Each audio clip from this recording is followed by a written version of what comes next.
Chapter 68 The Ricos. The airship approached from the south like some giant migratory bird. The ship was a sleek white triangle with a single dark window facing forward. Three identical robots stared out the window. The robots resembled Roz, but they were bigger and bulkier and shinier.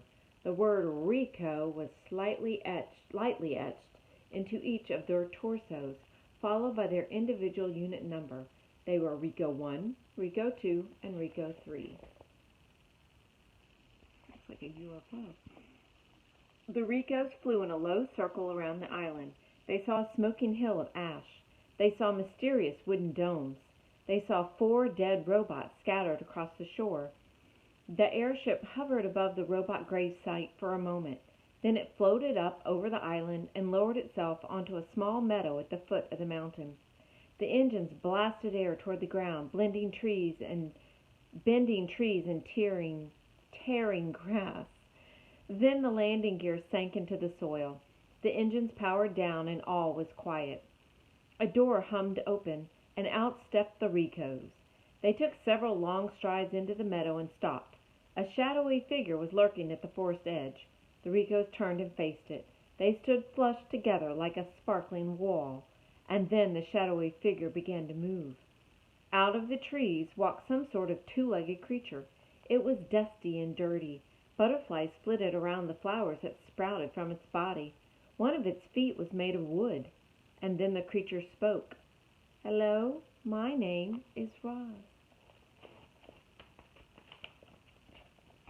What they look like? Kind of dun dun dun. Chapter 69 The Detective Robot. "Hello, Rosum, Unit 7134. We are the Ricos. We are here to retrieve all Rosum units." The cold, flat voice came from Rico 1. He and his partner stood absolutely still and kept their glowing eyes locked on their target. "There are 4 others," said Roz, "but they are dead." "We have already located the remains of the other units. We will collect them later. Now come with us." The 3 Ricos motioned Roz to the airship, but she didn't move. "Where have you come from?" she said. The Ricos turned and stared at Roz. "Do not ask questions," said Rico 1. "Where will you take me?" "Do not ask questions." "Why must I leave?" "Do not ask questions." "I will not go anywhere until I get some answers." There was a brief silence as Rico 1 computed his next move. Then he began to speak. "1 year ago, a cargo ship carrying 500 Rosum units was sunk by a hurricane. 495 units have been retrieved from the ocean floor. We have come here in search of the last 5, and we have located them. Rosum, Unit 7134, you are the property of Tech Lab Industries. We will return you to the factory, where the makers will refurbish you and sell you to a work site. You will then live on that work site indefinitely. Now, come with us." "But I live here," said Roz. "That is incorrect. Rosum Unit 7134, any further resistance will be proof of defectiveness, and we will deactivate you." But Roz had more questions. "Who are the makers? What is my purpose? Why can I not ask questions?" "This unit is defective," said Rico 1 to his partners. "Commence deactivation." And in perfect unison the Ricos stepped towards Roz. They raised their blocky hands, ready to restrain their target, ready to shut her down with the press of a button. But a loud squawk and a streak of feathers cut them off. "Stay away from my mama!" Brightbill swooped into the meadow and started hopping around, ready to defend his mother. The Ricos stopped and looked down at the goose. Of course they didn't understand his words. They heard only meaningless squawks, and then they heard their target squawking back to him. "Brightbill, get out of here," said Roz in the language of the animals. "These robots are dangerous." "Brightbill, get out of here." "What do they want?" "They want to take me away."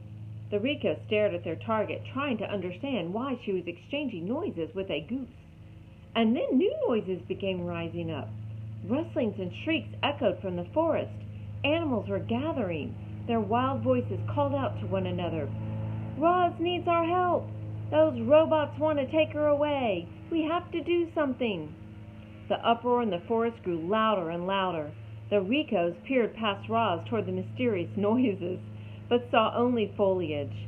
Suddenly shadows swept across the meadow, and Brightbill's flock dove onto the Ricos.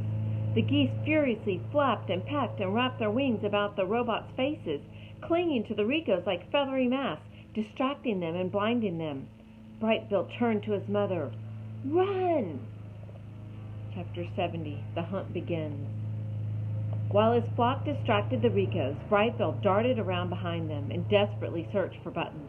He had once shut down his mother with a click, but now he would do the same thing to the intruders. But he found no buttons on these robots, only smooth surfaces. Clearly the Ricos were not designed to be shut down so easily. Giant hands swung through the air and the geese were swatted away.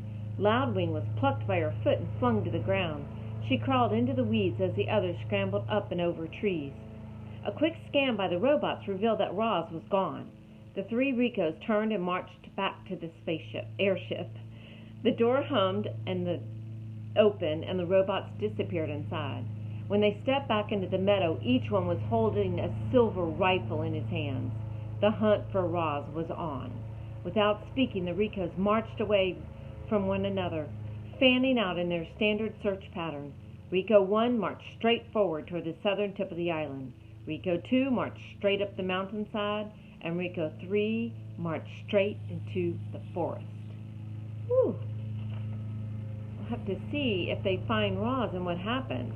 Sorry about the noise outside. I guess our lawnmower is outside, so I hope y'all could hear that one. Until next time.